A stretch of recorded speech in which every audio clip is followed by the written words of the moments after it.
Bonsoir à tous et toutes. Donc nous sommes ici ce soir pour parler vacances, pour parler astuces naturelles, pour pallier les petits bobos de l'été qui peuvent venir assombrir vos vacances et vos bons moments en famille.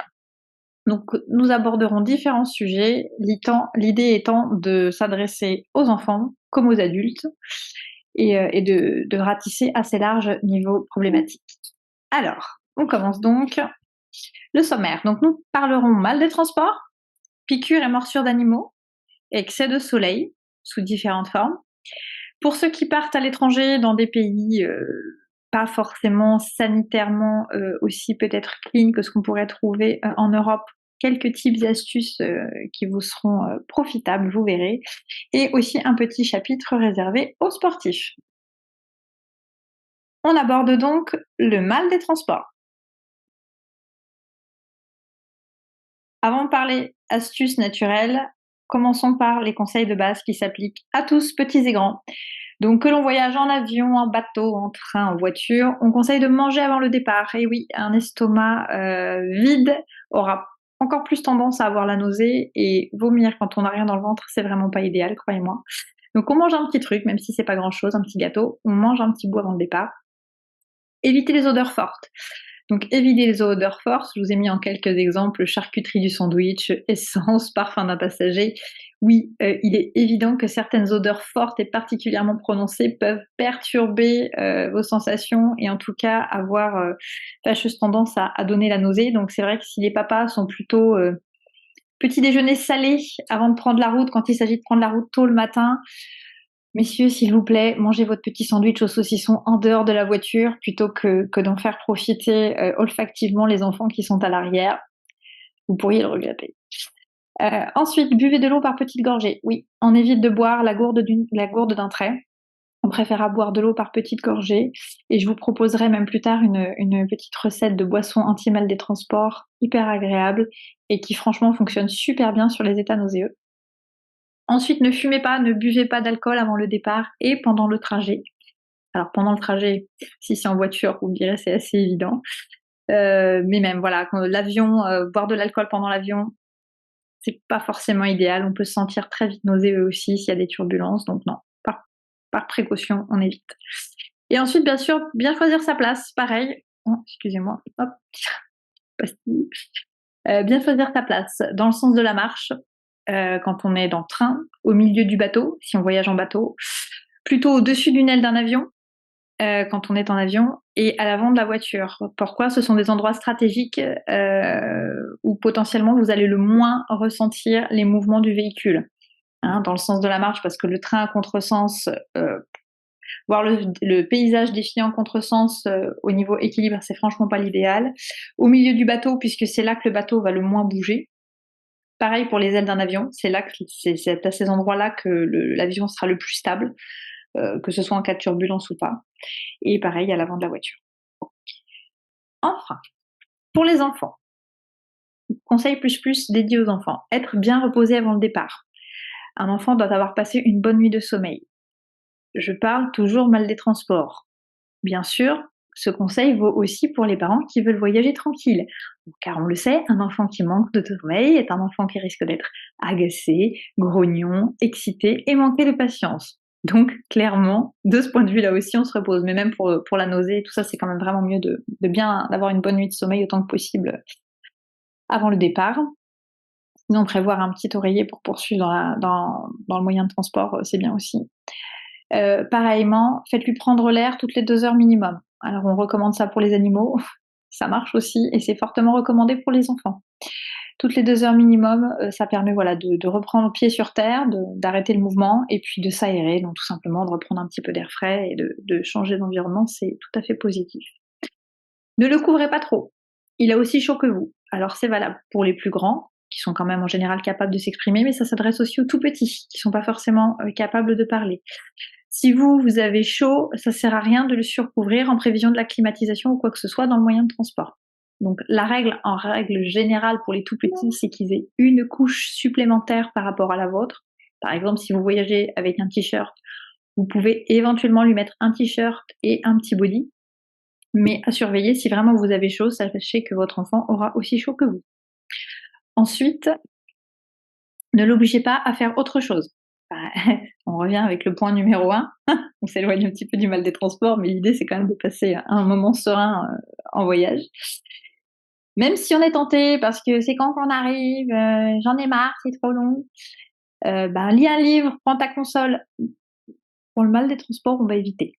Ne l'obligez vraiment pas à faire autre chose pour se distraire. S'il a le mal des transports, le faire lire, le faire faire un coloriage ou lui faire jouer à sa tablette, ça va vraiment pas le soulager. Ça va durer, le soulagement va durer 2 minutes et les effets seront bien, bien pires. Donc on évite la lecture, tout ce qui peut être jeux, etc. La meilleure distraction, c'est de rester calme, de dormir ou éventuellement de regarder le paysage, mais à l'avant de la voiture, pas sur le côté. On regarde entre les sièges de papa et maman pour la voiture. Ensuite, huile essentielle de menthe poivrée. Ah, la grande huile essentielle de menthe poivrée. Alors, je pense que je vais m'amuser à déplacer ma tête au fur et à mesure. Ça, je peux pas le réduire. Bon, tant pis. Donc là, Menta piperata. Ah, ça a été trop vite. Hop, Menta piperata, donc on donne toujours le nom latin d'une huile essentielle pour être sûr qu'on choisit bien la bonne. Donc pour les huiles essentielles, moi je vous recommande des marques, on n'achète pas n'importe quelle huile essentielle, hein. J'ai rien contre Aromazone pour les cosmétiques, hein, ils ont des contenants très très jolis, très très pratiques. L'huile essentielle, c'est quand même vraiment pas de la top qualité, que ce soit au niveau de l'huile en elle-même ou même de sa vertu énergétique. Franchement, j'évite. Moi, je vous recommande, si vous voulez du passe-partout qu'on trouve assez facilement en parapharmacie, ça va être Pranarome pur essentiel. Si vous souhaitez une huile essentielle de top qualité, je travaille avec un producteur dans le sud de la France qui fait ça avec amour, c'est Bohemia Aroma. Donc vous trouvez en ligne, c'est livré chez vous par petit colis. Et sinon, il y a aussi la distillerie Saint-Hilaire, qui est une marque que vous trouvez sur Internet, que vous trouvez dans certains magasins bio, et qui a des huiles essentielles de très très belle qualité. Donc magasin bio, parapharmacie. La menthe poivrée, comment on s'en sert? Quand on a la nausée, qu'on sent le mal des transports monter, on a plusieurs possibilités. Soit on respire le flacon d'huile essentielle ouvert à quelques centimètres comme ça. On l'oscille comme ça sous les narines et on respire profondément. Parfois, juste la respiration suffit à passer la nausée. Sinon, on pose une petite goutte, alors juste une goutte, hein. La menthe poivrée, on n'oublie pas, effet exponentiel, effet multiglace. Donc, juste une goutte. Alors, soit si on a un petit bout de sucre à portée de main, c'est mieux. Sinon, directement sur la langue.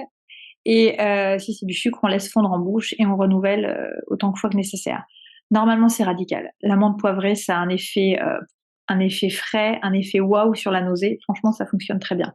Le souci de la menthe poivrée, comme je vous l'ai mis en bas, elle est déconseillée chez les femmes enceintes et allaitantes et les personnes âgées, et elle est même toxique, donc formellement interdite pour les enfants de moins de 8 ans.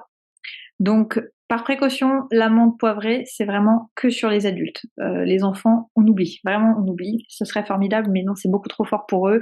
Il peut y avoir des problèmes neurotoxiques avec la menthe poivrée, tellement c'est puissant. Donc sur les enfants, on oublie. Sur les adultes, on peut y aller en toute confiance, il n'y a aucun problème à partir du moment où on n'est pas enceinte, allaitant ou vraiment très très fragile. Ensuite, la fameuse boisson mal des transports, anti-mal des transports dont je vous parlais dans le sommaire juste avant. Quelque chose de très simple.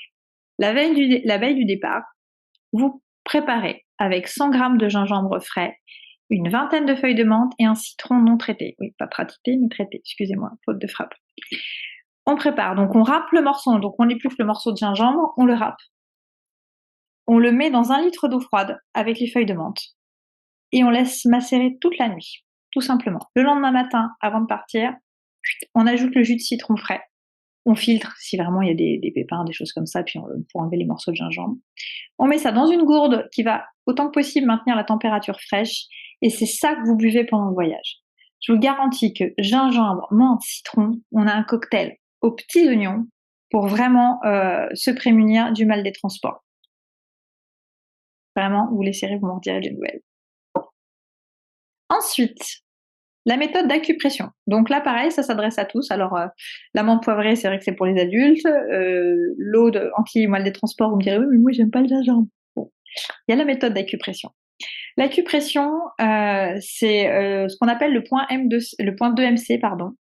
Alors, il se situe au milieu, en effet, comme vous voyez sur la photo, sur la face interne de l'avant-bras, pardon, à 3 travers de doigts en partant du pli du poignet entre les 2 tendons. Donc ça fait 3 travers. Pouf, pouf. Donc on mesure comme ça, à partir du pli là.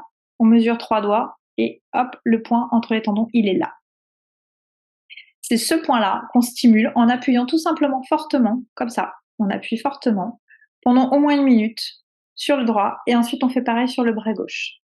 Et on renouvelle tant que le malaise n'est pas passé. Donc l'histoire des 3 doigts, c'est sur votre propre main en fait. Donc moi j'utilise mes mains. Si je le fais sur mon enfant, je vais prendre ses 3 doigts à lui pour mesurer la distance. Hein. Je mets pas mes doigts sur le bras de l'enfant, ça marche pas. Il faut que ce soit la taille de ses doigts à lui. Si vous êtes un peu trop hésitant, vous avez peur de pas stimuler le bon point, vraiment au pire vous faites des massages plus larges, tout bêtement, hein, où vous tapotez, enfin vous stimulez en tout cas cette zone-là. Vraiment en cas de dernier recours s'il n'y a pas moyen de faire plus précis. Si vous avez pu anticiper, il y a une petite astuce que je vous donne, il existe des bracelets mal des transports de la marque Seaband. Alors pour le coup, il existe peut-être dans d'autres marques, moi c'est celle-ci que je connais.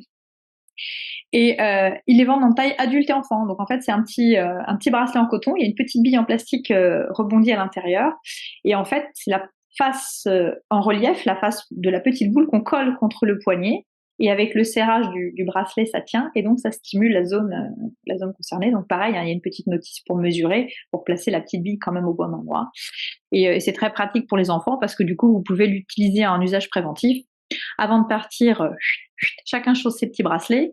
Et puis on s'assure d'une tranquillité. Alors notamment pour les voyages en bateau et tout ça, je sais que pour l'avoir testé, ça fonctionne plutôt bien. Ensuite, on change de registre. On quitte les moyens de transport, on est arrivé en vacances, c'est chouette, on n'a qu'une envie, c'est d'aller se baigner, d'aller profiter de la plage, d'aller profiter de la forêt, que sais-je. Mais on n'est pas tout seul, il y avait des habitants avant que nous arrivions avec nos parasols. Donc, les animaux locaux peuvent parfois vous pourrir vos vacances. On commence par le non moins charmant moustique. Madame Moustique, puisqu'il n'y a que Madame Moustique qui pique, hein, Monsieur Moustique est parfaitement inoffensif. Néanmoins, Madame Moustique, elle nous casse les pieds, pas forcément simple de s'en prémunir. Alors il existe plein de méthodes hein, dont vous avez dû entendre parler au travers des âges. Ce soir, moi, je vous en propose 2. L'huile essentielle d'eucalyptus citronné. On parle d'eucalyptus citriodora, pas d'eucalyptus radié ni d'eucalyptus autre. Eucalyptus citronné, le citriodora, qu'on dilue à 10% dans une huile végétale et qu'on applique directement sur le corps. Donc huile végétale, ça peut être pas l'huile d'olive, c'est quand même pas la plus sympa. L'huile de pépin de raisin, si vraiment vous n'avez rien et vous n'avez que ça dans la cuisine. Après, idéalement, des huiles plus fluides comme l'huile de macadamia, au pire de l'huile d'argan, enfin voilà, l'huile de coco même, le cas échéant. L'avantage, c'est qu'on a un double effet. On a l'effet odorant répulsif sur le moustique. Et l'intérêt d'utiliser une huile plutôt qu'une crème, c'est que l'huile va avoir un effet mécanique. En fait, c'est la logique des personnes qui vivent souvent dans les îles. J'avais appris ça de mémoire, je ne sais plus si c'était en Martinique ou en Polynésie. Mais les locaux utilisent des produits très très gras, l'huile de tamanou, l'huile de coco, puisqu'en fait, c'est l'action mécanique où le moustique, en fait, ça crée comme une pellicule sur la peau où le moustique a du mal en fait à piquer tout simplement. Donc on cumule les deux avantages, l'huile qui fait glisser le moustique et l'huile essentielle d'eucalyptus citronné qui le repousse. Après, on peut utiliser aussi en plus en diffusion, donc avec un diffuseur d'huile essentielle. Alors en vacances, c'est pas forcément simple de le promener. Donc huile essentielle de lavande fine, qu'on peut aussi trouver sous le nom de lavande vraie ou lavande officinale. C'est les 3 termes, c'est la même chose, lavande fine, lavande vraie, lavande officinale. Et le nom latin, ça va être la lavandula officinalis ou la lavandula angustifolia. Et donc là, huile essentielle en diffusion dans la pièce où on dort ou dans la pièce où on est. Idéalement, je préfère toujours éviter la diffusion d'huile essentielle en présence des enfants. Donc on fait diffuser et une fois que la diffusion est terminée, on peut rouvrir les fenêtres et faire rentrer les enfants dans la pièce. En curatif, si vraiment, soit on ne s'est pas pris en amont, soit on s'est fait attaquer par une horde de moustiques voraces, on peut aussi utiliser la lavande fine en curatif, donc juste une goutte, décidément, une goutte sur les piqûres de moustiques. Une goutte égale une piqûre. Pour les enfants, petite astuce, pour ceux qui n'aiment pas forcément utiliser les huiles essentielles avec les enfants en cutané, sachez qu'il existe chez Pranarome, ils ont fait un petit roll-on qui est hyper pratique, qui pèse rien du tout, que vous pouvez avoir partout avec vous, qui est composé en effet de plusieurs huiles essentielles, dont la lavande fine, et hop, un petit coup de roll sur chaque bouton de moustique et ça apaise bien les démangeaisons. Autre animal moins esthétiquement charmant, mais beaucoup moins, on aime le voir, on aime beaucoup moins le toucher, la méduse. La méduse, et il y en a pas mal, même dans l'Atlantique cette année. Le réflexe quand on est piqué par une piqûre de méduse, excusez-moi, l'atelier le soir, c'est décidément pas une bonne idée pour moi. La méduse, on lave systématiquement on lave la plaie avec de l'eau et du savon. Et idéalement, on applique immédiatement après séchage 2 gouttes d'huile essentielle de lavande aspic. Pas la même. Lavande fine, c'en est une, c'était la lavande officinalis. Là, on parle de la lavandula spica. La lavande aspic, qui est vraiment dédiée aux piqûres d'insectes et aux brûlures. Donc, 2 gouttes d'huile essentielle en live, en direct, sur la peau, après la piqûre de méduse. Et si on peut, de retour à la maison, on rentre et on applique un cataplasme d'argile verte directement sur la plaie. Et on laisse poser jusqu'à ce que l'argile ait séché en surface. Et vous pouvez renouveler l'opération 2 fois par jour. La petite astuce, l'huile essentielle de lavande, c'est assez facile à transporter parce que ça pèse quand même pas bien lourd. Donc moi, ce que je vous conseille, c'est d'avoir le petit flacon sur vous à la plage, dans le sac de plage, hein, parce que c'est quand même l'idéal si vous vous faites piquer, de l'avoir sous la main. Et par contre, plutôt que de vous trimballer le gros sachet ou le gros paquet de poudre d'argile, vous risquez d'en fiche partout, ou le dosage n'est pas forcément votre truc. Sachez que les laboratoires Cattier proposent une argile verte en tube prête à l'emploi.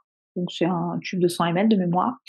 Vous trouvez ça en parapharmacie. Donc je sais que dans le coin on trouve ça à la parapharmacie Leclerc, dans n'importe quelle parapharmacie de centre-ville. Et donc là, il n'y a pas de problème de dosage de poudre d'eau, c'est prêt à l'emploi. Donc comme une crème, vous en mettez, vous étalez une couche assez épaisse, il ne faut plus qu'on voit la peau, et vous attendez que ça sèche. L'argile, c'est mon grand ami l'argile, il est anti-inflammatoire, il a une propriété où il absorbe, donc une propriété un peu désinfectante. Donc non, franchement, avec ça, vous êtes bien équipé. Petite précision, et pas des moindres, l'huile essentielle de lavande aspic ne s'utilise pas avant 3 ans. Hein, les huiles essentielles, de toute façon, en général, avant 3 ans, elles sont hyper restreintes. Donc la lavande fine en diffusion, ça passe. Avec le roll-on Pranarome, tout ça, ça peut passer. La lavande aspic, non. Lavande aspic à partir de 3 ans, uniquement.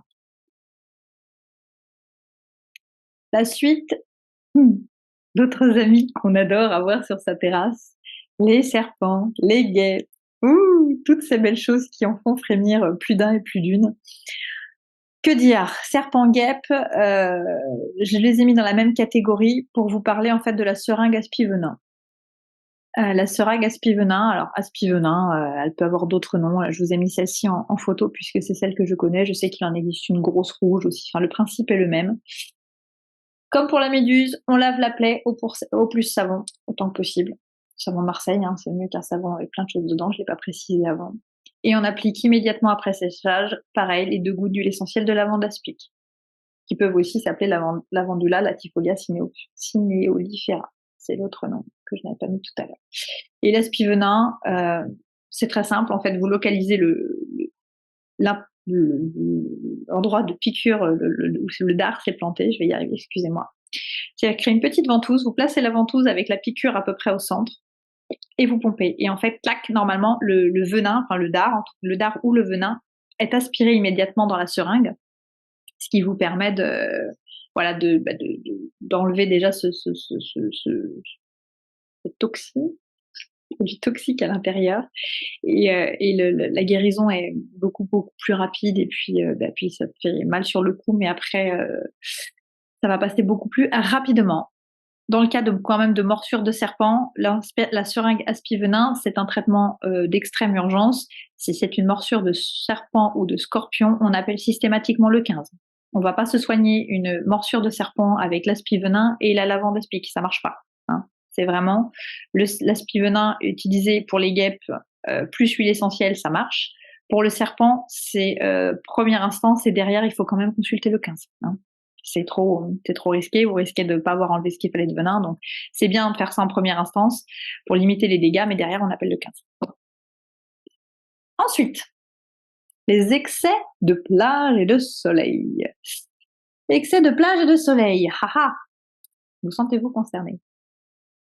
Alors je suis triste parce que j'ai beaucoup de replays ce soir, visiblement. Tant pis, je poserai vos questions par mail. Les petits conseils de base, toujours pareil, qui s'appliquent à tous. Petit rappel, ça ne fait jamais de mal. On ne s'expose pas aux heures les plus chaudes. Je parle en France, en été, entre 11h et 17h. 14h, c'est le pic d'ensoleillement, c'est pas midi. N'oubliez pas qu'on est toujours un petit peu en décalage avec l'horaire du soleil et notre fuseau horaire. On a cette joie que l'on trimballe depuis 1945, on est sur le fuseau horaire allemand, qui nous décale considérablement. On ne vit pas à l'heure du soleil, nous, en France. Donc en France, on est décalé, le pic de soleil, c'est pas midi, c'est 14h. Pour les autres pays, à voir. Posez-moi les questions, je me renseignerai selon votre localité. Ensuite, on utilise une protection solaire. Pareil, ça peut paraître évident, mais je rappelle que même avec un indice de protection élevé type 50, on bronze. Et je dirais même mieux, bronzer avec un indice 50 vous permettra de conserver votre bronzage plus longtemps. Vous mettrez peut-être plus de temps à bronzer, mais ce sera un bronzage sain qui vous évitera des coups de soleil et bien d'autres désagréments dans les années qui pourront suivre. Et surtout, votre bronzage, vous le garderez plus longtemps. Puisque je rappelle quand même que des coups de soleil, ben oui, ça fait mal, mais pas que. C'est-à-dire qu'un coup de soleil peut donner dans 20-30 ans un mélanome, un carcinome ou un cancer de la peau. Donc on fait toujours très très attention. On ne néglige pas sa protection. Et tant qu'à choisir une protection, bah, si on peut choisir une protection qui est propre pour les océans, vous savez, c'est un petit logo avec des algues. Bon bah voilà, ça gâche rien parce que le problème c'est que on imagine tous nos petits congénères humains tartinés de crème solaire, qui se baignent dans toutes les eaux du globe et le produit qu'on a sur la peau qui passe dans l'eau de mer, eh bien, fait mourir une grande partie des coraux. Donc, si on veut avoir la petite pensée environnementale, on essaie de choisir une crème solaire qui soit un petit peu ocean friendly. Alors pas forcément besoin de débourser des milliers et des cents, hein. Il faut savoir que Decathlon propose des crèmes solaires qui sont ocean friendly, qui sont quand même de qualité tout à fait correcte, à tarif tout à fait abordable. Voilà. On pense aussi à se protéger la tête pour les insolations, ça c'est pareil, on y pense pour les enfants, on n'y pense plus forcément pour les adultes et pourtant. Et on s'hydrate. Boire 2 verres d'eau toutes les heures, c'est un rythme que je peux vous donner si vous n'y pensez pas ou que voilà, vous n'avez pas envie de vous mettre une alerte ou quoi que ce soit. Mais essayez d'avoir ce repère, de se dire je bois 2 verres d'eau toutes les heures. Pareillement pour les enfants, ça permet de limiter la déshydratation et les coups chauds. Le gel d'aloe vera. Je peux pas décaler mon truc là? Qu'est-ce que c'est cette chose-là? Ah bah si, excusez-moi. Oh bah on va essayer de le mettre un peu comme ça. Sans vous voyez les titres. Donc le gel d'aloe vera. Le gel d'aloe vera, ses vertus, il favorise la réparation des cellules tout en maintenant l'hydratation de la peau. L'avantage, c'est que le gel d'aloe vera, c'est une substance qui paraît très désagréable sur le coup parce que ça colle.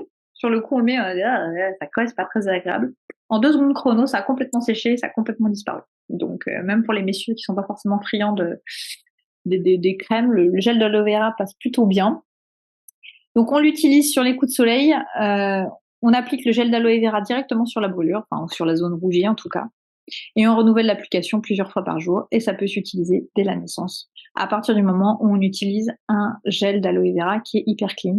Alors, je sais qu'il y a la marque Forever. Je me prononcerai pas puisque je connais pas particulièrement bien les produits. Néanmoins, moi, je connais la marque Pure Aloe, pareil, qui se trouve en parapharmacie. Et voilà. Ce que je vous recommande, c'est de choisir au niveau de la composition le gel le plus pur possible qui comporte le plus d'aloe vera possible, tant qu'à faire de qualité biologique. Et après, si vraiment vous trouvez pas de gel d'aloe vera, sachez que l'huile végétale de calendula, elle a les vertus un petit peu similaires. Alors, elle va être beaucoup moins agréable au niveau du toucher parce qu'elle va être un petit peu plus grasse. Et l'odeur est pas forcément des plus agréables non plus. Mais elle fonctionne bien et on peut l'utiliser pareil. L'huile végétale de calendula peut s'utiliser chez les tout petits. Ensuite, l'hydrolat de lavande. Alors l'hydrolat de lavande, donc je trouvais mon petit, mon petit symbole adapté, particulièrement adapté aux enfants. Qu'est-ce qu'un hydrolat? Alors un hydrolat, comme je vous l'ai bien mis en bas, on parle bien ici d'eau florale, d'hydrolat, pas d'huile essentielle, ce n'est pas la même chose. Pour faire une huile essentielle, pour celles qui connaissent le principe, en fait, on met les plantes, on met les fleurs, on fait chauffer tout ça, et par l'évaporation de la vapeur dans un alambic, on récupère une grosse poche avec de l'eau, et ce qui flotte au-dessus, c'est l'huile essentielle. C'est cette partie-là qu'on récupère et qui est si précieuse. Toute la partie qui est en dessous, c'est l'hydrolat. De plus en plus enfin, c'était quelque chose qui était beaucoup utilisé par le passé, qui s'est un petit peu oublié, dont on redécouvre les vertus, puisqu'en fait un hydrolat est bien moins concentré en principe actif que l'huile essentielle. C'est ce qui permet qu'on puisse l'utiliser quasiment sans aucune contre-indication et qu'on puisse l'ingérer sans aucun problème. Et néanmoins, il a quand même conservé certaines molécules de la plante, donc il est tout à fait digne d'intérêt. En l'occurrence, l'hydrolat de lavande, il est cicatrisant. C'est un cicatrisant exceptionnel avec de bonnes propriétés antidouleurs. L'hydrolat, ça s'achète en magasin bio, en parapharmacie. Faites toujours attention quand vous achetez un hydrolat qu'il n'y ait pas de conservateur dedans, puisque là, il n'est pas question de l'ingérer, mais si vous avez un conseil, ou vous voyez sur internet de l'hydrolat à boire, là je fais une petite parenthèse, on ne peut pas boire de l'hydrolat qui a un conservateur dedans, même si c'est un conservateur qui a l'air naturel. On peut boire un hydrolat que s'il est pur. Et d'ailleurs, il se conserve au réfrigérateur, puisque pour un hydrolat de lavande qui va être très fragile à la température, si vous le gardez à température ambiante, au bout de quelques semaines, l'odeur aura viré et ce sera signe qu'il est passé. Donc il faut plus s'en servir. Après, des marques, je reviens sur Pranarum, ils sont un peu leaders sur le marché, excusez-moi, je n'ai pas d'action ni d'intérêt chez Pranarum. Ce qui est pratique, c'est qu'ils en ont fait un format compressé, vraiment sous vide d'air, donc il y a une très bonne conservation pour le coup du produit. Alors là, on peut pas l'utiliser puisqu'il est sous pression, donc on peut pas le verser. Mais par contre, en usage cutané, ça permet de le conserver à la salle de bain et de l'avoir en voyage et pas d'être obligé de le conserver au réfrigérateur. Donc dans l'usage qui nous intéresse aujourd'hui pour les coups de soleil, ce type de présentation est approprié. Donc comment on l'utilise, hein, souvent il y a un vapeau. Alors idéalement, pas toujours, mais je vous recommande de choisir une marque qui propose un pulvérisateur. Vous l'appliquez en pulvérisation avec un coton ou directement sur la plaie, un petit linge doux, 3 à 4 fois par jour. Il n'y a aucun souci. Si l'enfant a plus de 3 ans, on peut aussi utiliser l'huile essentielle de lavande aspic sur la brûlure. Comme je le disais tout à l'heure pour la méduse, elle marche sur les piqûres d'insectes, mais elle marche aussi sur les brûlures. L'argile, ah oui, retour de l'argile. Et oui, l'argile, pareil, on le retrouve aussi puisqu'il éteint le feu, vraiment. L'argile a cette capacité, quand vous mettez un argile froid, je vous recommande d'ailleurs en général de mettre plutôt, si vous vraiment vous voulez cette sensation de froid, rien ne vous empêche de mettre votre tube d'argile ou de l'eau qui va servir à faire le cataplasme au frais au préalable. Mais l'argile a vraiment cette capacité d'éteindre le feu. En fait, vous mettez un argile froid et vous allez voir que l'argile va chauffer et va devenir chaud. C'est le signe qu'il faut l'enlever. Donc, on applique l'argile verte en cataplasme épais sur la zone brûlée ou sur le coup de soleil. Lorsque l'argile sèche ou devient chaude, ce que je vous disais juste avant, on le rince à l'eau claire. Ça, vous pouvez le faire 2 fois par jour. Sachant que, petite précision, l'argile verte, on ne l'applique pas sur la nuque. Pour des raisons diverses et variées que je ne vais pas forcément détailler ici. On ne met pas, on évite l'argile verte sur la zone de la nuque et sur le crâne. Hein, sur tout ce qui est boîte crânienne, donc le front, le crâne et la nuque, on évite l'argile. Mais c'est un remède assez miracle et qui peut s'utiliser aussi chez les petits. S'ils ne sont pas en train de chercher à l'enlever, ça marche plutôt très bien. L'hydrolat de bleuet, pareil, le chouchou pour les enfants. Moi, j'adore les hydrolats parce qu'avec les enfants, c'est très très doux, les parfums sont très doux et c'est plutôt bien toléré. L'hydrolat de bleuet, c'est l'ami de la plage puisque en cas de sable dans l'œil ou de surexposition éventuellement à l'eau salée, donc ça marche aussi pour ceux qui sont en piscine traitée avec du chlore. Quand les enfants nagent sous l'eau sans lunettes de plongée ou qui jouent et qui prennent du sable dans l'œil, franchement, l'hydrolat de bleuet pour apaiser les yeux irrités, on ne fait pas mieux. Donc tout simplement, on prend l'œil, alors on essaye, hein, ça va pas forcément être simple chez les petits, on ouvre l'œil, alors sans la lunette, vous l'aurez compris, Et on vaporise directement le spray d'hydrolat dans l'œil. Ça ne pique absolument pas. Donc on peut y aller en confiance, on peut rassurer l'enfant, il n'y a aucun souci. Et là, toujours pareil, on parle bien d'eau florale, pas d'huile essentielle. Même consigne que préalable pour la lavande. Maintenant, le fameux voyage à l'étranger. Alors voyage à l'étranger, oui, ben, c'est un fait. Quand on voyage dans certains pays, que ce soit en Asie du Sud-Est, en Afrique et au Maghreb, parfois en Amérique latine ou dans les îles, bah, les conditions sanitaires sont pas forcément au rendez-vous. Voilà, on peut avoir des petits tracas qui peuvent très très vite vous pourrir les vacances et même plus. Conseil de base, donc pareil, qui s'applique à tous. Excusez-moi, je vais essayer de redéplacer ma barre pour qu'on voit un petit peu mieux. Voilà. Les conseils de base quand on voyage dans ce type de pays, ce type de contrée, systématiquement, adultes, enfants, papy, mamie, tout le monde, on se lave les mains avant chaque repas.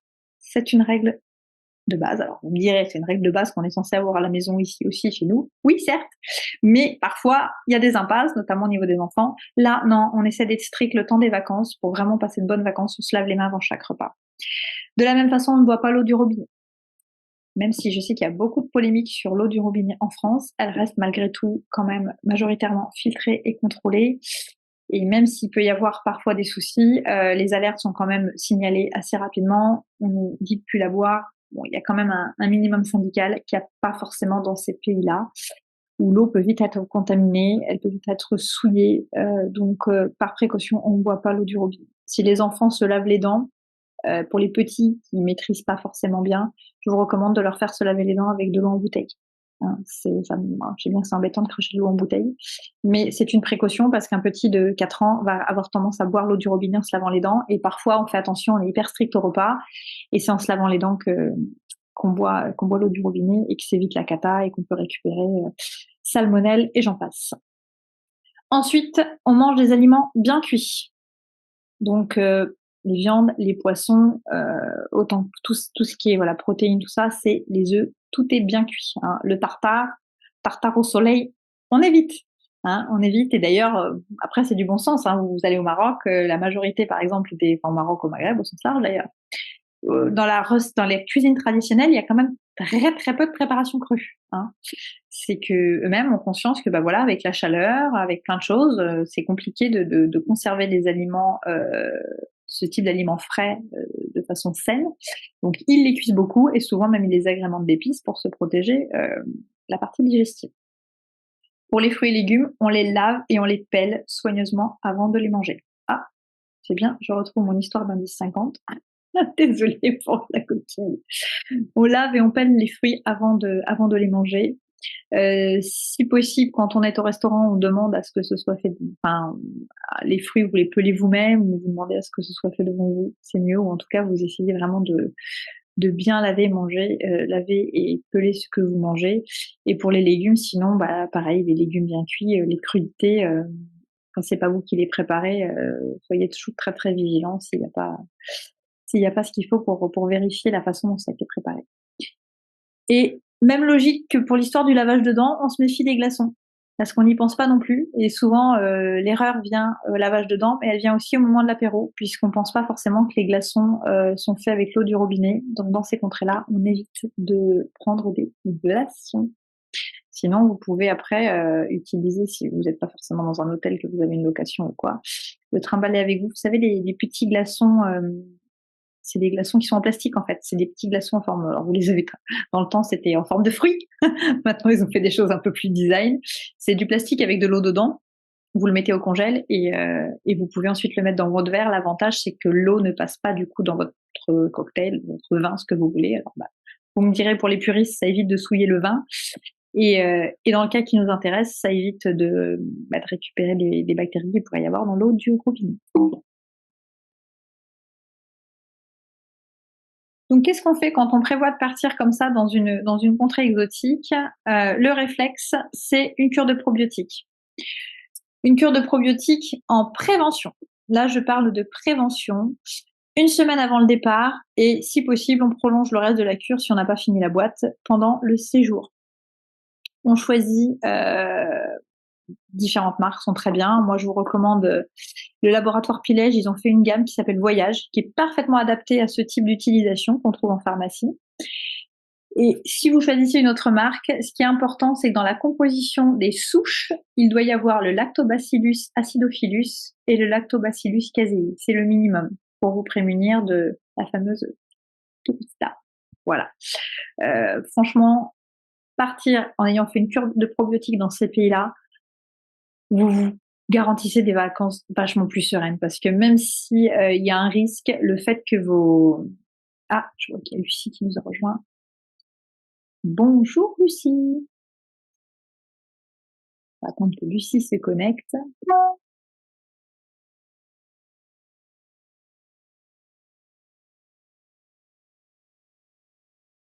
Bonsoir Lucie. Vous m'entendez? Bonsoir Lucie. Donc du coup, vous prenez le wagon, le train en route, c'est pas grave. De toute façon, je vous enverrai le replay pour toute la partie qui a précédé. Donc là, on en est au voyage à l'étranger. Donc ce que je disais, c'est que voyage à l'étranger, je vais quand même juste pour faire un petit rewind rapide pour vous, les conseils de base. Donc à l'étranger, on se lave les mains avant chaque repas. On évite l'eau du robinet, aussi bien on se lave les dents que dans les glaçons. Et on mange tout de façon assez cuite pour limiter les risques. Le meilleur allié, c'est les probiotiques, donc en prévention avant de partir, une semaine avant le départ, et on finit la boîte pendant le séjour. Voilà, comme je vous disais, le laboratoire Pilège ont fait une boîte qui s'appelle Voyage et qui est franchement parfaitement adaptée pour cette utilisation. Et pour les enfants, on peut opter pour la gamme Pilège enfant qui marche aussi très bien. Mais franchement, les probiotiques avant le voyage dans ces pays-là, c'est une espèce de petite assurance de tranquillité. Ensuite, en cas de pépin, l'huile essentielle d'origan. Donc là, toujours pareil pour les huiles essentielles, je vous redonne le nom latin puisqu'il est important de ne pas se tromper de nom et que d'une marque à l'autre, le gros titre sur la boîte peut changer. En revanche, le nom latin, lui, ne change jamais. On parle toujours, c'est vraiment la référence pour être sûr de prendre la bonne molécule. Là, on parle d'Origanum compactum. L'origan. L'origan, c'est un formidable désinfectant intestinal, je vais l'appeler comme ça.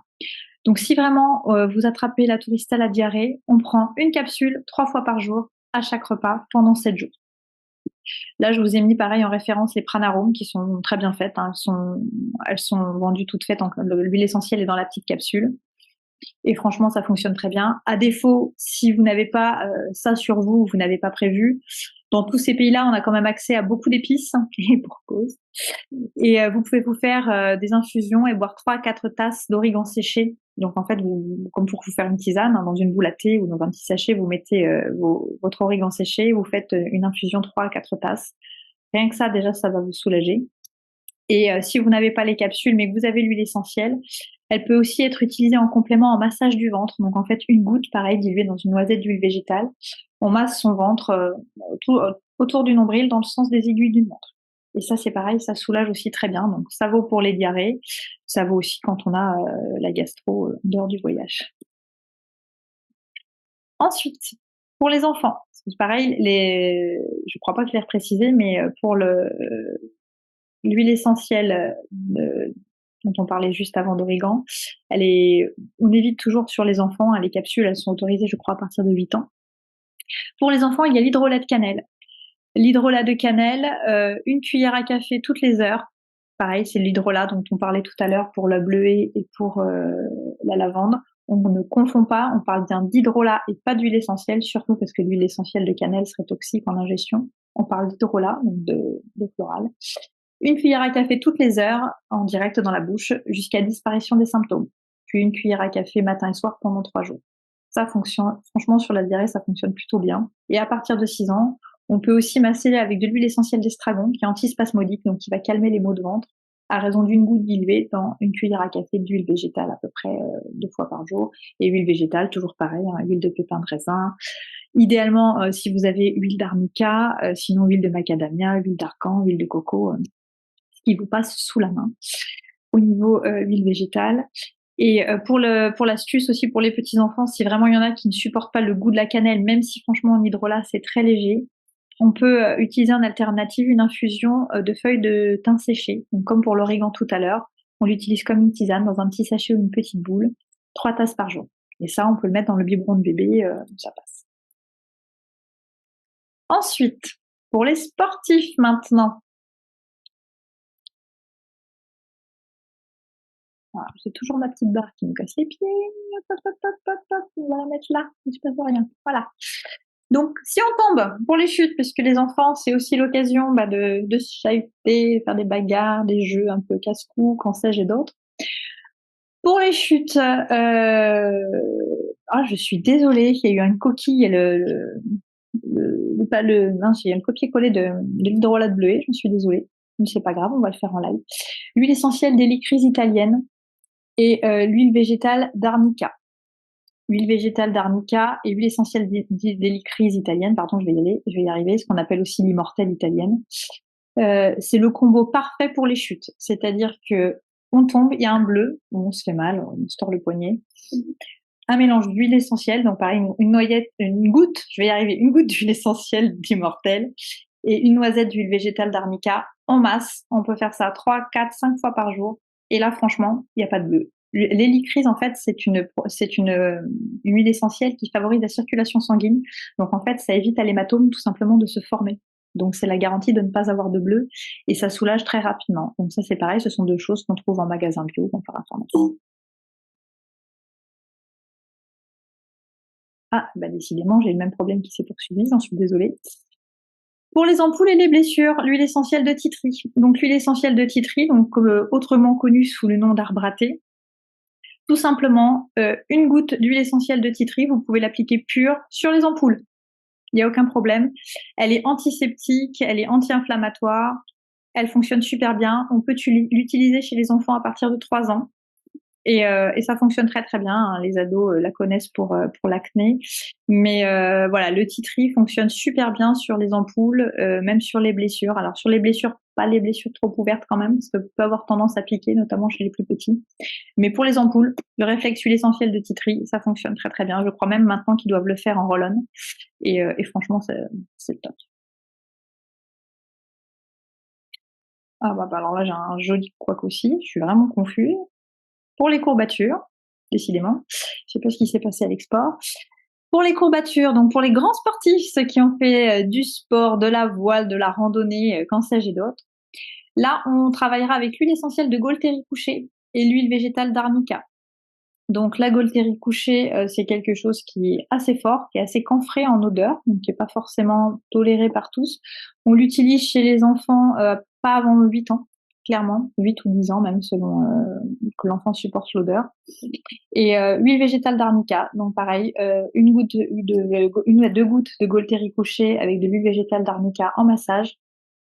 C'est super, vous verrez, vraiment, c'est largement aussi bien que du Voltaren, pour ne pas le citer, sans effet secondaire. Ça fonctionne très bien.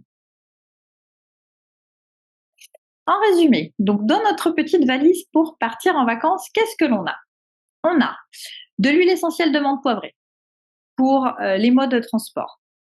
Et puis les repas aussi un petit peu riches, hein, ça fonctionne aussi ça fonctionne pour la prévention de la nausée, ça fonctionne pour la nausée et ça fonctionne aussi après le repas trop riche pour favoriser la digestion. Même utilisation que précédemment expliqué pour le mal des transports. L'huile essentielle de menthe poivrée, c'est formidable au niveau digestif.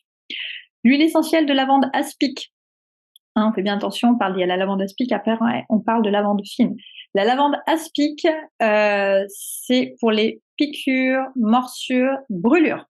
Donc les méduses, éventuellement même les piqûres de moustiques, les coups de soleil, lavande aspic, ça fonctionne, c'est parfait. Toujours pareil avec les précautions. Là, pareil, huile essentielle, pas avant 8 ans, pas sur les femmes enceintes et allaitantes.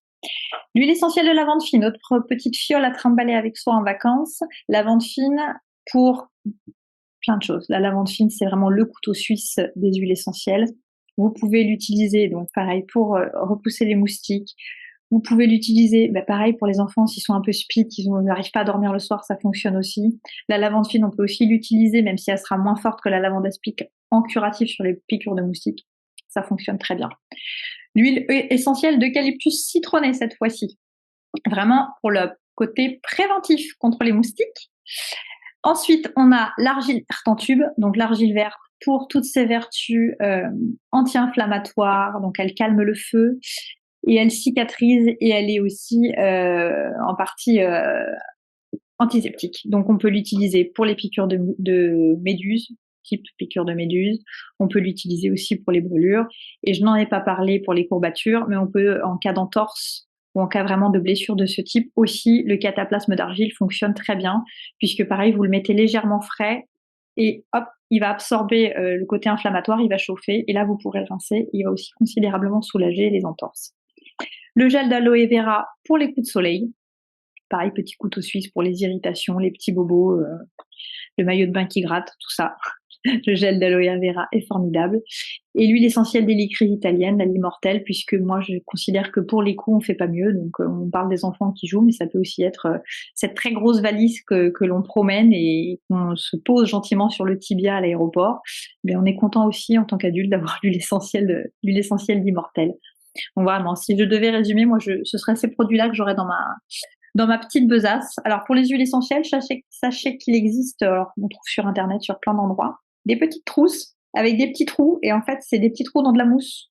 Donc ça vous permet de promener vos huiles essentielles sans qu'elles se cognent et s'assurer qu'elles soient bien conservées, bien toujours les visser, mais voilà, au moins elles ne risquent pas de se casser. Et ils en font des petites où vous pouvez mettre des fois 3-4 huiles, donc c'est le petit tips en plus. Voilà.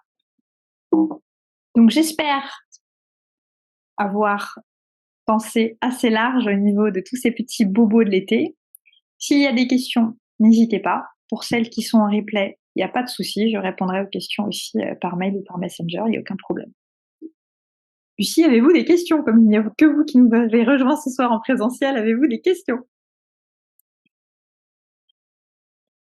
Alors non, pas pour le moment. Il faut que je regarde un peu la diapo et Ça. et je reviendrai vers vous si besoin est. Mais c'était très instructif en tout cas, enfin, de par les quelques minutes que je vous ai écoutées. Et je vais regarder un petit peu plus en détail. Vous avez raté le gros morceau. C'est ça, je crois. Bah oui, oui. Je vous prépare. Je vous promets pas forcément de vous envoyer le replay ce soir, parce qu'il y a toujours un petit montage à préparer. Mais soit vous recevez le replay ce soir, ou au pire d'ici demain soir, donc dans les 24 heures. D'accord, très bien. Bah, je vous remercie beaucoup. N'hésitez pas, je vous souhaite une belle soirée à tous et toutes, et puis je vous dis à très bientôt. Merci de même. Au Bonne revoir. soirée, au revoir.